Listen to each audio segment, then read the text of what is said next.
Escola da Vida e a Mecânica dos Fluidos.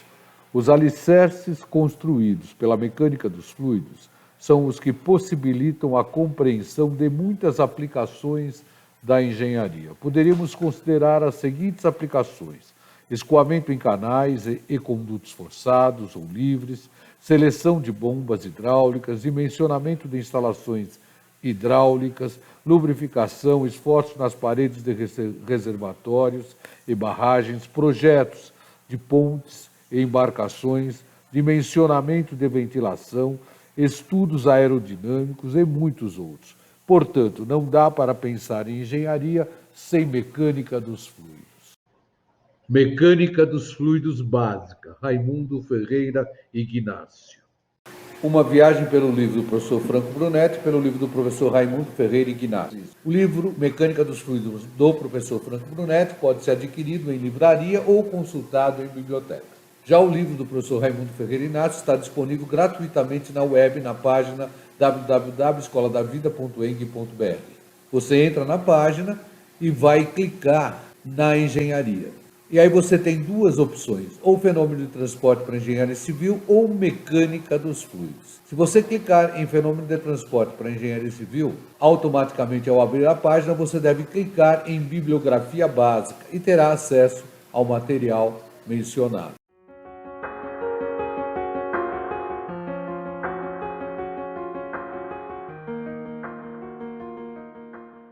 Mais um para exercitar sua inteligência, cérebro. Exercício 5.5 do livro do professor Franco Brunetti. A turbina da figura extrai a potência 2.9 kW da água em escoamento. Desprezando as perdas na redução, calcular as forças exercidas pela água sobre a redução e sobre a turbina, respectivamente. Dados: massa específica da água igual a 1000 kg por metro cúbico e aceleração da gravidade 10 metros por segundo ao quadrado. A figura é essa daqui. Eu tenho inicialmente uma velocidade de 3 metros por segundo, num diâmetro de 30 centímetros. A seção imediatamente a montante da redução tem uma pressão de 84 kPa, vai por uma seção 2 e aí eu instalo a minha turbina já num diâmetro de 15 centímetros. Vamos iniciar marcando as seções 1, 2 e 3. Então está aqui a minha seção 1, onde eu tenho a pressão de 84 kPa e a velocidade de 3 metros por segundo. Está aqui a minha seção 2, que eu não conheço nem a velocidade, nem a pressão. Está aqui a seção 3, que eu também não conheço a pressão. A velocidade eu também não conheço, pois é igual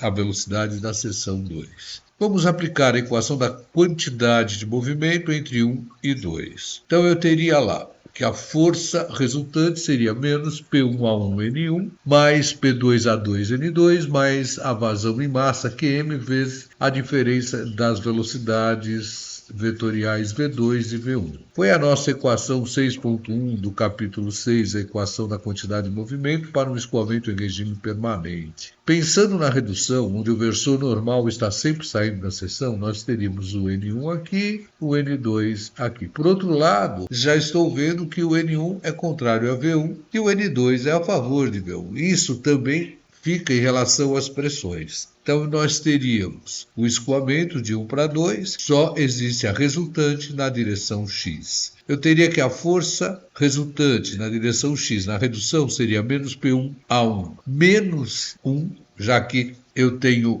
o N1 saindo e fica contrário à pressão, mais P2A2 vezes mais 1, está na mesma direção, mais a vazão em massa, vezes V2 menos V1. Para eliminar o sinal de menos, eu ficaria com a força resultante na redução igual P1A1 menos P2A2 mais QM V1 menos V2. Trocou porque eu eliminei esse sinal de menos aqui. Colocando os valores, eu sei a pressão P1, 84.000. Eu sei a área 1, que seria π vezes 0,3 ao quadrado sobre 4. Menos P2, que eu não conheço, mas a área eu conheço, π vezes 0,15 ao quadrado sobre 4, mais 1000, que é a massa específica, vezes a velocidade, que eu conheço, 3, vezes a área, π vezes 0,3 ao quadrado sobre 4, vezes 3 menos V2. Então eu preciso achar P2 e preciso achar V2. Se eu achar P2, se eu achar V2, eu consigo calcular a força resultante na redução. Para isso, nós vamos achar o V2 pela equação da continuidade, ou seja, a vazão é constante, a vazão que passa na seção 1 é igual à vazão que passa na seção 2. E aí eu vou lembrar o alemão que vá, já que a vazão é velocidade média vezes a área. Por outro lado, para que eu possa achar P2, eu vou achar P2 pela equação da energia.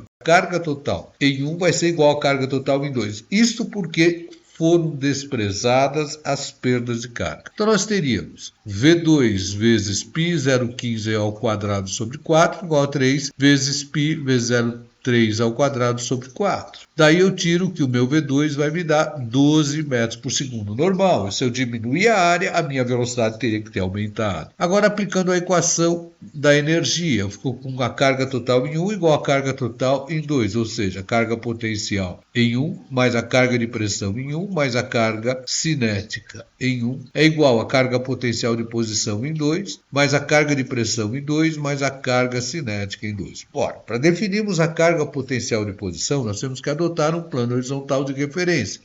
Como trabalhamos no eixo, vamos adotar o plano horizontal de referência no eixo. Dessa maneira, eu fico com Z1 igual a Z2, então eles simplesmente desaparecem. Então eu ficarei com 84.000 sobre 1.000 vezes 10, mais 3 ao quadrado sobre 20, igual a P2 sobre 1.000 vezes 10, mais 12 ao quadrado sobre 20. Uma única incógnita, a pressão na seção 2. Então daqui eu tiro, fazendo essa conta, 8,4 mais 0,45 igual a P2 sobre 10.000 mais 7,2. Aí eu tiro que a minha pressão P2 vai ser igual a 16.500 newton por metro quadrado. Ora, achei V2, achei P2, eu posso calcular tranquilamente a força resultante na redução. Então eu ficarei agora, só fazer conta, como sendo força resultante em x, que só tem em x, 84.000 vezes π 0,3 ao quadrado sobre 4, menos a minha pressão que eu achei, 16.500 vezes π 0,15 ao quadrado sobre 4, mais 1.000 vezes 3 vezes π vezes 0,3 ao quadrado sobre 4, vezes 3 menos 12. Então daqui eu tiro que a minha força resultante, olha, estou fazendo conta, aqui ficou menos, aqui também ficou menos, porque vai dar menos 9, então aqui menos com mais menos. Então eu tiro que a minha força resultante nos deu 3.737,5 newton. No livro do professor Franco, ele arredonda bem, né, e considera como resposta 3.740 newton. Agora é partir para o cálculo da turbina. Então nós teríamos na turbina a seção 2 e a seção 3, sabendo que as velocidades em 2 e 3 são iguais, já que eu tenho o mesmo diâmetro. Então daqui, pensando na turbina, lembrando que o versor normal está sempre saindo. Então eu teria o N2 saindo e teria o N3 também saindo. O que implica que, olha, o meu P2 vai ser negativo e o meu P3 vai ser positivo. As velocidades são iguais, então essa parte aqui vai simplesmente desaparecer, ó, porque vai ficar vazão e massa vezes zero. O meu N2 é negativo, o meu N3 é positivo. Então eu tiro, como as áreas são iguais, que a minha força resultante na turbina seria igual à área 2 vezes P2 menos P3. Ou ainda, π vezes 0,15 ao quadrado sobre 4 vezes 16.500 menos P3. Eu preciso achar a minha pressão P3. Como é que eu vou achar essa pressão P3? Eu vou achar aplicando a equação da energia de 2 até 3. Quando eu faço essa equação da energia de 2 a 3 para um escoamento incompressível em regime permanente, eu fico com a carga total em 2 menos a carga que a turbina retira do fluido igual a carga total em 3. Ou seja, a minha carga potencial em 2 de posição, minha carga potencial de posição em 2, mais a carga de pressão em 2, mais a carga cinética em 2, menos a carga manométrica que a turbina retira, igual a carga potencial de posição em 3, mais a carga de pressão em 3, mais a carga cinética em 3. Adotando o PHR novamente no eixo, eu vou cortar a minha carga potencial de posição. Como as velocidades são iguais, a minha carga cinética também vai ser constante. Então, eu também corto a carga cinética. Daí eu vou tirar que a minha pressão P3 vai ser o gama, que é o ρ vezes o G, 1000 vezes 10, que multiplica a minha pressão P2, que eu tinha, 16.500, sobre o gama, que é ρ vezes G, 1000 vezes 10, menos a carga manométrica da turbina. Agora, para achar a carga manométrica da turbina, eu vou lembrar da potência do fluido. Essa potência do meu fluido, meu N, será o produto do peso específico pela vazão que passa pela turbina vezes a carga manométrica da turbina. Eu conheço esse N 2.900 watts, o gama 10.000 newton por metro cúbico, a vazão, que seria a velocidade vezes a área, 3 vezes π 0,3 ao quadrado sobre 4, vezes a carga manométrica da turbina, que é a nossa única incógnita. Daí eu tiro que a minha carga manométrica da turbina vai me dar 1,36 metros. Eu volto para lá e aí eu tenho tudo para achar a minha pressão P3, só substituir a carga manométrica da turbina. Dessa maneira, eu acho que a minha pressão P3 será igual a 2.800 newton por metro quadrado ou pascal, já que newton por metro quadrado seria pascal. Então, novamente, agora é só fazer contas. Eu teria π 0,15 ao quadrado sobre 4 vezes 16.500 menos 2.800. Eu vou tirar que a minha força resultante na turbina, causada pelo fluido, seria 242,1 newton, que o livro do professor Franco Brunetti considerou aproximadamente 242 newton. Alguma pergunta? Se tiver, entre em contato com raimundo.ignacio@escoladavida.eng.br. Lembre, conhecimento é poder. Então, adquira conhecimento transformando-se em autodidata, correndo atrás de informações que vão ampliar a sua inteligência.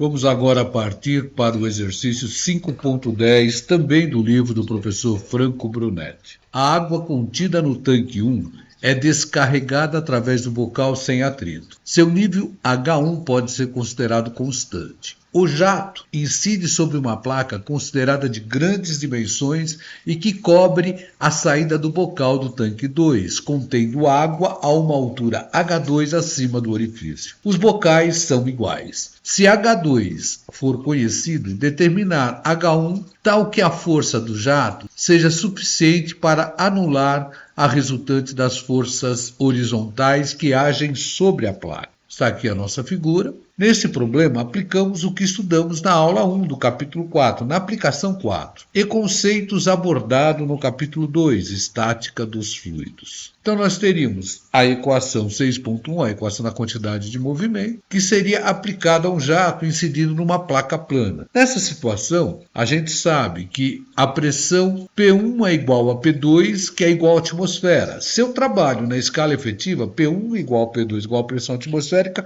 é igual a zero, porque eu adoto como zero a pressão atmosférica na escala efetiva. Por um outro lado, eu posso considerar que a velocidade que eu tenho em 1 é igual à velocidade do jato, que eu vou representar simplesmente por VJ. Considere que o jato, ao atingir o anteparo, seja espalhado uniformemente em todas as direções. A velocidade V2 não terá, portanto, componente segundo x. Como a pressão atmosférica, obtém-se que a força resultante em relação a x será igual ao produto da massa específica pela vazão vezes a velocidade 1. Ora, a velocidade 1, eu falei que é a velocidade do jato, então eu vou ter que a resultante em relação a x será a massa específica vezes a vazão vezes a velocidade do jato. Por outro lado, eu lembro que a vazão é o alemão que vá, é a velocidade do jato vezes a área. Então, ficarei com a força resultante em relação a x igual ao produto da massa específica vezes a velocidade do jato ao quadrado vezes a área A. Para achar a velocidade do jato, aplicamos a equação da energia do nível até o mesmo. Então, nós vamos considerar no eixo o plano horizontal de referência. Nós temos aqui o nível,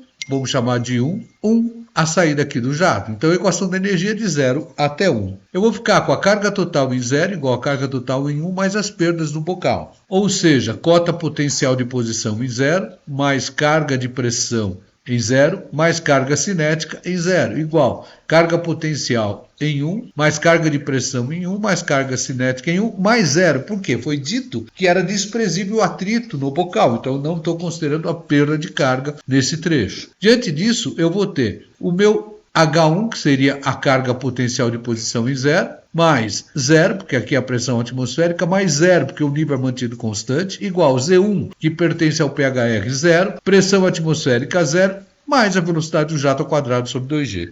Daqui, simplesmente, eu tiro que a velocidade do jato será a raiz quadrada de 2g vezes H1. Por outro lado, eu tenho aqui a força resultante em relação ao jato, e aqui eu tenho a força em relação à pressão que eu tenho acima desse eixo, ou seja, em referente à carga de pressão H2. Então eu vou tirar, para a situação descrita no problema, que a força resultante em relação a x é igual à força da pressão. Em outras palavras, eu terei que ρ vezes a velocidade do jato ao quadrado, vezes a área do jato, igual ρ vezes g, que é o nosso gama, vezes H2, vezes a área do jato. Ora, simplesmente eu vou ficar com 2g vezes ρ vezes H1, porque aqui está ao quadrado, igual a ρg H2. A área foi embora. E aqui eu vou também simplificar a massa específica e a aceleração da gravidade. Daqui eu simplesmente vou tirar que o meu H1 tem que ser igual ao H2, que é conhecido sobre 2. Essa seria a resposta desse problema. Espero que vocês tenham entendido. O conhecimento autônomo nos levará a uma formação sustentável, que será responsável pela preservação do nosso meio, enfim, do nosso planeta Terra. Vamos partir agora para o exercício 5.11. Calcular as componentes horizontal e vertical da força que o jato de água da figura exerce sobre o desviador. Dados: massa específica igual 1000 kg por metro cúbico, vazão 20 litros por segundo, diâmetro do jato igual a 10 centímetros. Desprezar a variação da seção do jato e seu peso. Bom, está aqui a nossa figura. Novamente aplicamos o que estudamos na aula 1 do capítulo, em particular a equação da quantidade de movimento, equação 6.1. Bom, nós vamos aplicar a equação 6.1, ou seja, a equação da quantidade de movimento. Só que nesse caso, eu estou vendo que eu tenho componente em x e componente em y.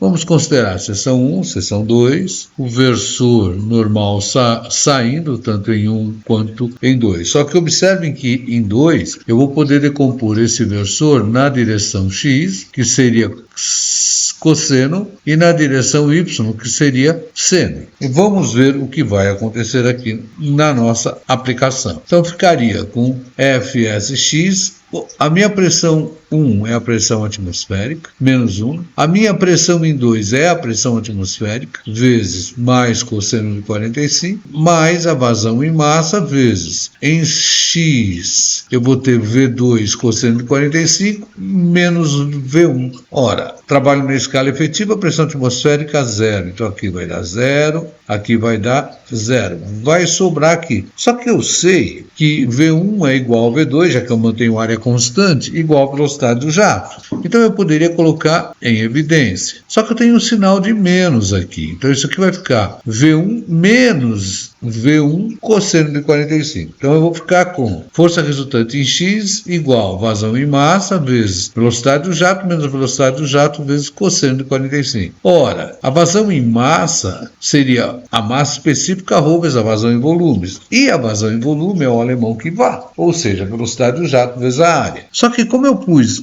a velocidade do jato em evidência, isso aqui vai me dar a velocidade do jato ao quadrado. Então eu vou ficar com a força resultante em x igual a massa específica vezes a velocidade do jato ao quadrado vezes a área do jato vezes 1 menos cosseno de 45. Vamos substituir os valores. Só que antes eu vou calcular a velocidade do jato, que seria a vazão dividida pela área. Área, πd ao quadrado sobre 4. 4 sobe multiplicando. Eu vou ficar 4 vezes 20, 10 a menos 3, porque eu tenho que passar esse 20 litros por segundo para metro cúbico por segundo. Então eu multiplico por 10 a menos 3, ou seja, eu dividi por 1000. Sobre π 0,1 ao quadrado. 0,1 seria o diâmetro em metro. Com isso, eu vou tirar que a minha velocidade do jato é aproximadamente 2,55 metros por segundo. Agora eu vou substituir os valores. Massa específica é 1000, velocidade 2,55 ao quadrado, vezes π 0,1 ao quadrado sobre 4, vezes 1 menos cosseno de 45.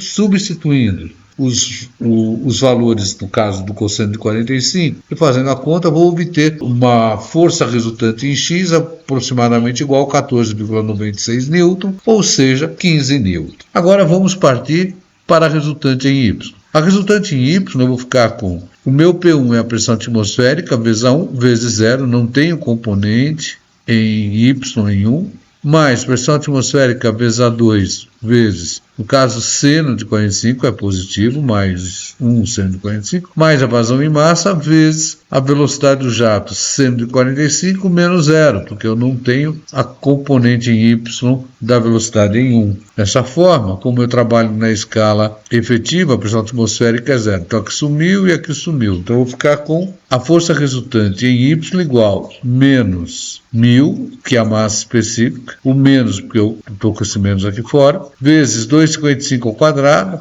vezes π01 ao quadrado sobre 4, vezes seno de 45. Fazendo essa conta, eu vou obter que a força resultante em Y é aproximadamente 36 newton. Eu espero que vocês tenham entendido. Vamos resolver agora o exercício 5.12. A água que sai de um reservatório de grandes dimensões penetra num conduto de 15 centímetros de diâmetro e incide sobre uma pá defletora fixa que desvia o jato de 90 graus, conforme a figura. Sabendo que o empuxo horizontal desenvolvido sobre a pá é 1000 newtons, determinar a potência da turbina. Dados: massa específica do fluido 1000 kg por metro cúbico, a perda de carga na tubulação é desprezível e o rendimento da turbina é igual a 70%. Está aqui a nossa figura. O que significa ter um reservatório de grandes dimensões? Significa que eu vou considerar esse nível constante. Aqui está o nosso defletor fixo. Aqui eu vou considerar a seção 1 e aqui a minha seção 2 para que eu possa novamente aplicar o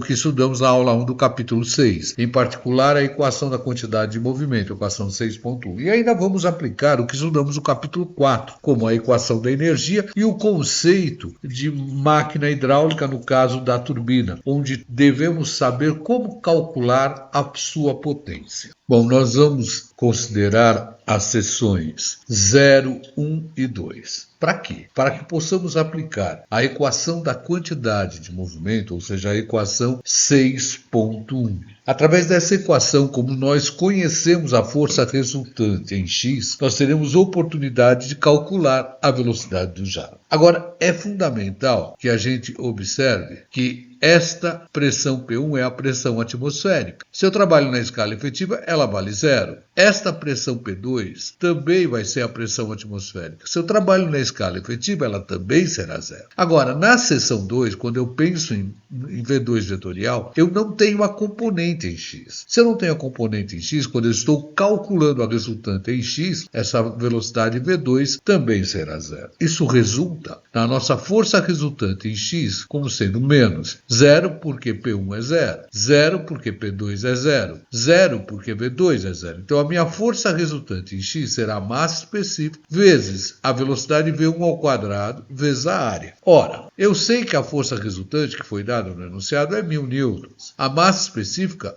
será 1000 kg por metro cúbico. Então, fica vezes V1 ao quadrado. E a minha área será πd ao quadrado sobre 2, onde o diâmetro foi dado 0,15 metros, ou seja, 15 centímetros. Daí a nossa única incógnita é a nossa velocidade V1. Eu posso, então, tirar a minha velocidade V1 como sendo raiz quadrada de 4 vezes 1000, dividido por 1000 vezes π 0,15 ao quadrado. Isso vai nos dar aproximadamente uma velocidade V1, que é a velocidade do jato, igual a 7,5 metros por segundo. Bom, nós vamos, a partir desse ponto, evocar a equação da energia para um escoamento incompressível em regime permanente. Aplicamos essa equação da energia de 0 até 1. Vamos adotar o plano horizontal de referência no eixo do conduto. A partir daí, nós temos que a carga total em 0 menos a carga manométrica da turbina é igual à carga total em 1 mais a perda de carga de 0 até 1. Abrindo isso, eu vou ter que a carga potencial de posição em 0 mais a carga de pressão em 0 mais a carga cinética em 0 menos a carga manométrica da turbina é a carga potencial em 1 mais a carga de pressão em 1 mais a carga cinética em 1 mais a perda de carga de 0 0 até 1. Ora, a minha carga potencial de posição em zero, pelo pHr adotado, é 30 metros. A pressão que atua aqui é a pressão atmosférica, trabalho na escala efetiva, ela vale zero. Como é um reservatório de grandes dimensões, o nível é mantido constante, portanto a carga cinética do nível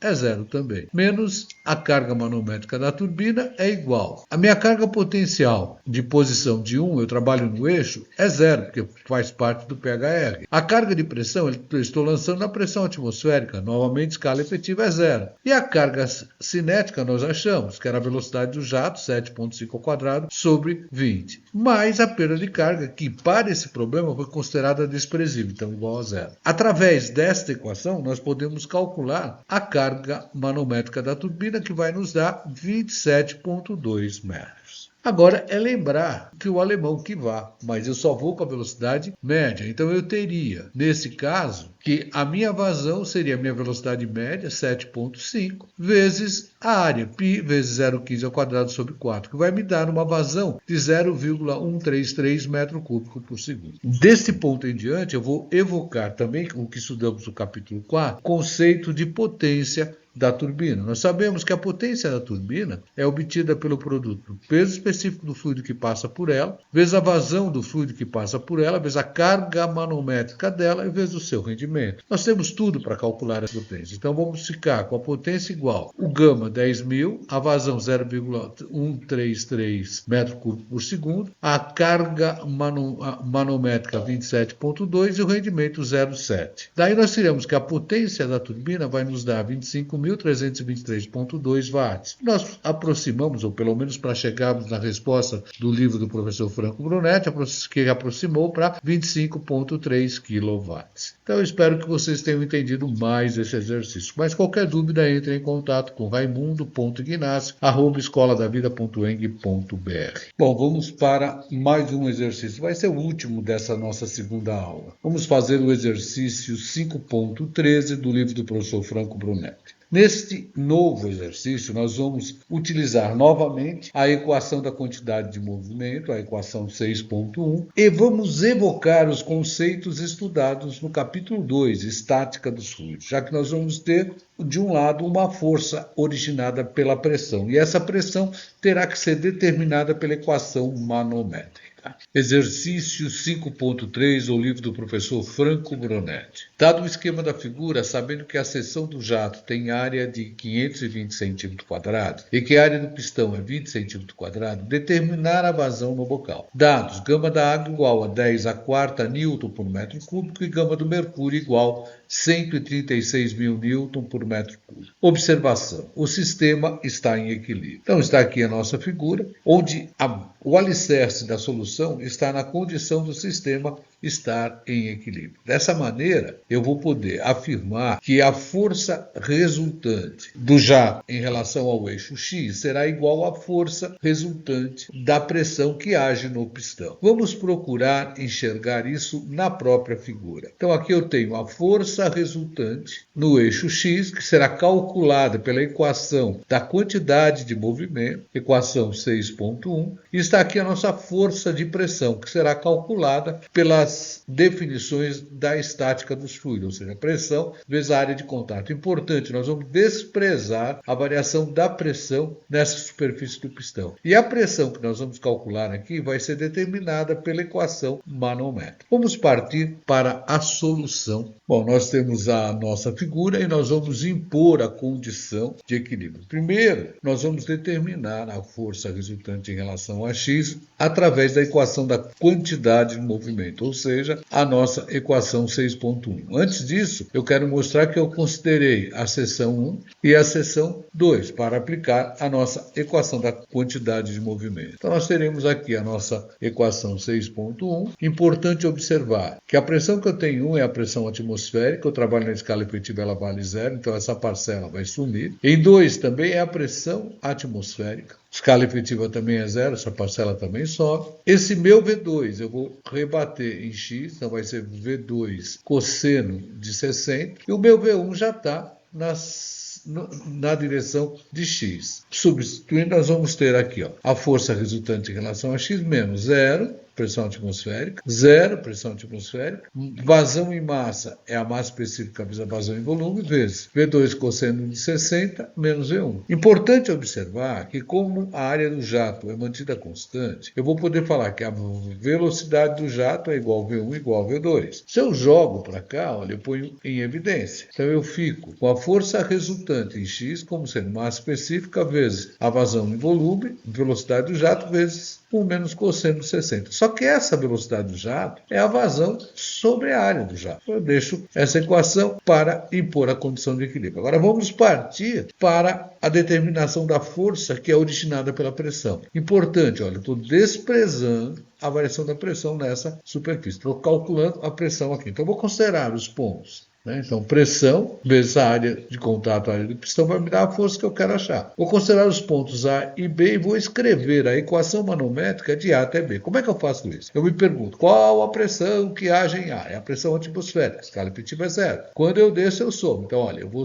descer 2 metros de mercúrio, então mais gama do mercúrio vezes 2. Essa parcela, olha, eu somaria, só que aqui eu subo, e é o mesmo fluido e a mesma cota, um corpo. Então, eu vou subir 1,2 gama da água. Isso é igual à pressão que age aqui. Só que quando eu subo é menos. Então seria menos 1,2 vezes o gama d'água. Vamos ver isso? Ó, pressão atmosférica, gama do mercúrio vezes 2, menos gama da água vezes 1,2 é a pressão que eu quero achar. Só que essa pressão atmosférica, na escala efetiva, vale 0. Então eu vou ficar com 0 mais 136 mil vezes 2 menos 10 mil vezes 1,2 igual à pressão que eu quero achar. Eu determino que essa pressão vai nos dar 260 mil newton por metro quadrado ou pascal. Agora eu volto para impor a condição de equilíbrio. Então eu fico com a minha equação que eu tinha lá, olha, massa específica 1000, vazão ao quadrado, área do jato 520 centímetros quadrados, então eu multiplico por 10 a menos 4 para passar para o metro quadrado, 1 menos cosseno de 60, igual 260 mil vezes a área de contato, que é a área do pistão, que seria 20 centímetros quadrados. Então eu multiplico por 10 a menos 4 para considerar metro quadrado. Daí eu tiro que a minha vazão vai ser raiz quadrada dessa parcela, então 260 mil vezes 20, 10 a menos 4, vezes 520, 10 a menos 4, dividido por 1000 vezes 1 menos cosseno de 60. Isso vai nos dar uma vazão aproximadamente igual a 0,233 metros cúbicos por segundo. Esta é a vazão que eu tenho que ter do jato para manter o meu sistema em equilíbrio. Eu espero que vocês tenham entendido. Eu gostaria de encerrar essa aula 2 frisando uma coisa. A representação da força resultante em relação ao eixo X não está